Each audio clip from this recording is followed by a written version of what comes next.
चंद्रपूरच्या उपमहापौरपदी प्रशांत दानव यांची निवड करण्यात आली आहे। ईश्वर चिठ्ठीचा कौल दानव यांच्या बाजूने लागलेला आहे। चंद्रपूर उबाठा शिवसेनेचे प्रशांत दानव हे ईश्वर चिठ्ठीद्वारे उपमहापौरपदी निवड त्यांची झालेली आहे। तर उपमहापौरपद हे देखील शिवसेना उद्धव बाळासाहेब ठाकरे पक्षाच्या वाट्याला आलेलं आहे आणि शिवसेना उद्धव बाळासाहेब ठाकरे पक्षाचे प्रशांत दानव हे चंद्रपूरचे उपमहापौर झालेले आहेत।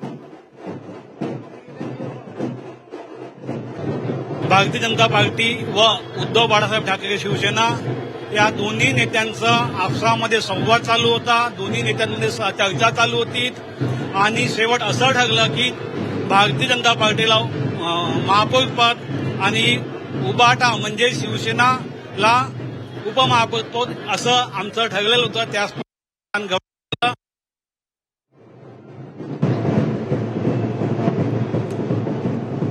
तर ईश्वर चिठ्ठीद्वारे प्रशांत दानव यांची उपमहापौरपदी निवड झालेली आहे। त्यानंतर शिवसेना उद्धव बाळासाहेब ठाकरे पक्षानं मोठा जल्लोषही केलेला आहे।